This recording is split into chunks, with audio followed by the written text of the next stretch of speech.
첫 번째 여러분들에게 귀하게 좀 말씀드리고 싶은 거는 문을 통하여 양의 우리에 들어가지 아니하고 다른 데로 넘어가는 자는 도둑놈이다 라고 이야기를 합니다.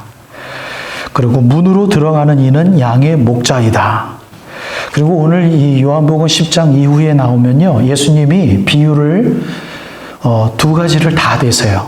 그래서 처음에는 성경책을 읽을 때 조금 헷갈리게 되는데 이 문장을 계속해서 읽으면 예수님이 무엇을 강조하시기를 원하시는지 충분히 알아서 전혀 혼돈이 되지 않습니다. 그 혼돈이 될 법한 예수님의 비유가 문도 예수요, 목자도 예수 나다라고 이야기를 하십니다. 그러니까 처음엔 좀 헷갈리죠. 그 픽처를 생각하면 문이 예수면 목자는 따로 있어야 되고 목자가 예수면 문이 따로 있어야 되는데 문도 나다, 목자도 나다라고 이야기를 합니다.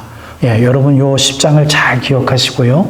그러면 이렇게 좀 헷갈릴 듯한 다른 이견이 나올 듯한 이거 예수님의 설교가 좀 문제가 있지 않느냐라고 나올 법한 그럼에도 불구하고 예수님이 문도 예수요, 목자도 예수요라고 구태여 그렇게 말씀하시면서 오늘 첫 번째 강조하는 내용이 뭔가 한번 생각해 보자라는 것이죠. 문을 통해서 양의 우리에 들어가는 사람은 정말로 참된 목자이고요. 문을 통해서 들어가지 아니하는 뭔가 목자가 있고 뭔가 주인의식을 갖고 있는 사람이 있다면 그건 양을 도둑질하려는 도둑놈이다 라고 이야기를 하는 겁니다. 문을 통하지 아니하고 양의 우리 속에 들어가는 그 모습을 생각할 때 문이 예수님이면 예수님을 통하지 아니하고 성도들과 함께 살아가는 누군가가 있다면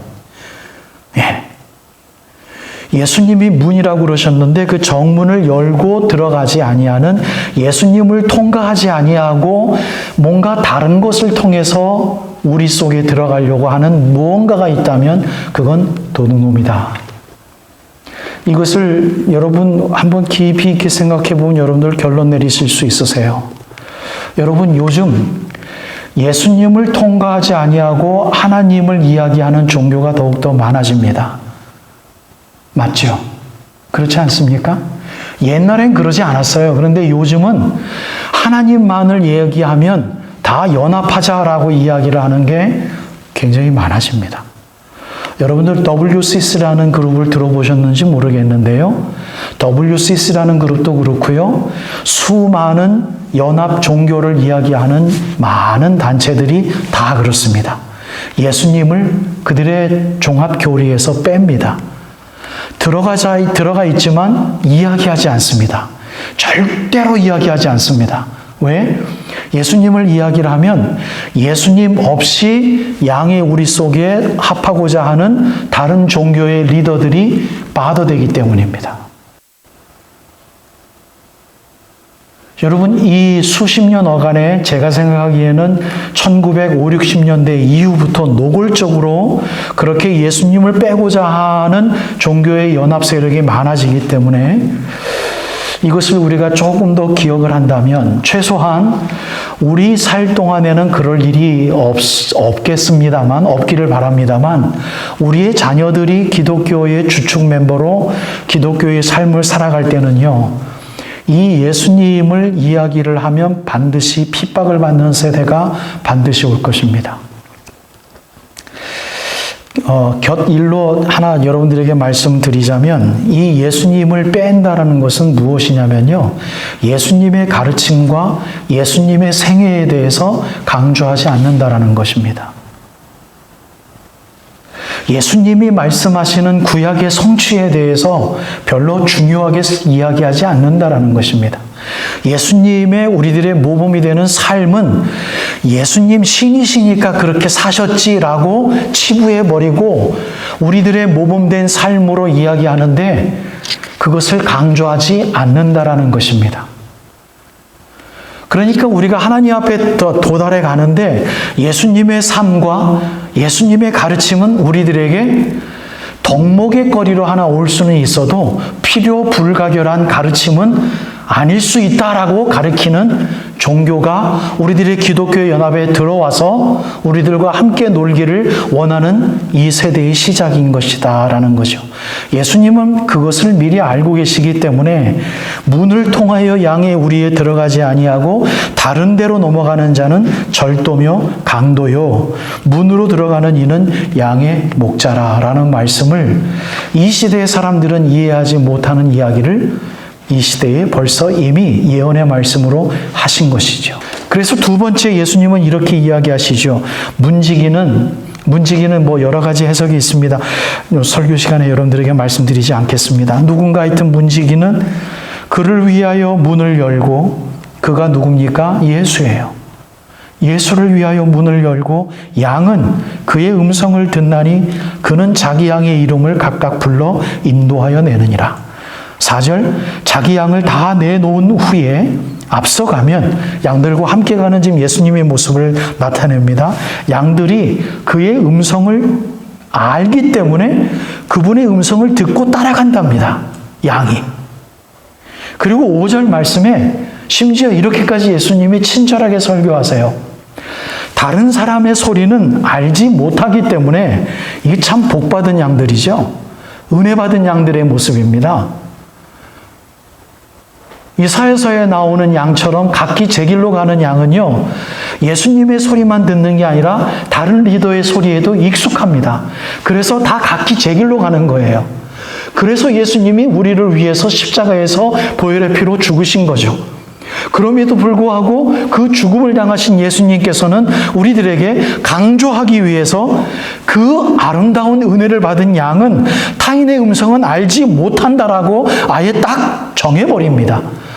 타인의 음성을 너무나도 잘 아는 양들에게 너희들은 다른 사람의 음성은 알지 못해 라고 말씀하세요.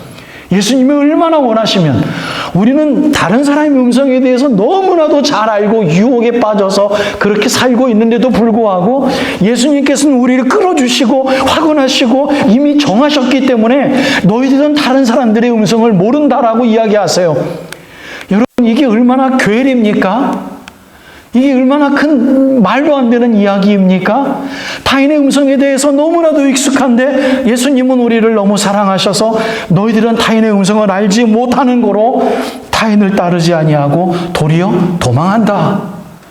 이 5절 말씀에 예수님의 사랑의 말씀 메시지가 있는 거죠. 나와 함께 하자. 내가 가는 대로 너희들 따라와 주라. 애걸복구하시는 거죠. 다른 곳에 가 있는 우리들에게. 이 두 번째 중요한 말씀은요, 여러분들에게 설교 박스에서 사도행전 말씀과 잠언 말씀을 제가 실어드리지 않았습니까? 예수님이 계속해서 6절 이후에도 목자의 음성이라는 말을 몇 번이고 계속해서 강조합니다. 여러분, 계속해서 강조하세요. 말씀을 계속 읽어보면 거기에 우리들이 포커스될 수밖에 없어요. 오늘 1절에서 5절까지도 예수님이 음성을 몇 번 강조했습니까? 3절, 4절, 5절. 계속해서 5절에 석절이나 강조했어요. 그의 음성을 듣나니 그의 음성을 아는 거로 타인의 음성은 듣지 못하는 거로 소리를 계속해서 이야기를 합니다. 이것이 바로 무엇입니까? 예수님이 우리들에게 남겨주신 말씀이죠. 이 말씀 외에 예수님의 말씀을 듣는 놀라운 기적의 역사를 경험하는 분들도 있을 수 있습니다. 그러나 더욱이 중요한 것은 절대적인 하나님 앞에서의 우리들의 공동체의 절대 기준은 하나님의 말씀이에요. 이미 이 말씀이 충분합니다. 우리들이 예수 그리스도, 우리들의 목자가 되시는 예수 그리스도를 따라가기에 충분합니다. 충분하고도 남습니다. 그래서 여러분들이 어떤 순간에 어떠한 모임에서 누구와 또는 혼자 하나님 말씀을 읽든지 간에 그 말씀을 읽는 시간은 누구를 만나는 시간이라고요? 예수를 만나는 시간입니다. 얼마나 감사한지 몰라요.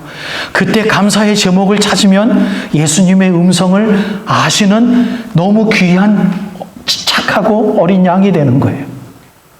거기에 감사의 제목을 찾지 못하고 생뚱맞게 들으면 타인의 음성에 더 익숙한 못된 양이 되는 겁니다. 타인의 음성에 우리가 얼마나 익숙합니까? 그것이 다 잘못됐다라는 것은 아니죠. 그것을 통해서도 하나님께서 우리를 인도하신다라고 우리가 억지로라도 그걸 그렇게 합리화시킬 수 있어요. 어떻게 하면 돈을 더 잘 벌까? 이제 우리 나이 때 되면 어떻게 하면 더 건강을 다 정말 잘 할까? 어떻게 하면 뭐 할까? 이런 것에서부터 시작을 해서 차를 살 때는 어떻게 해야 좋은 차를 살까? 뭐 이런 거 말입니다. 이게 다 타인의 음성이 될 수 있어요.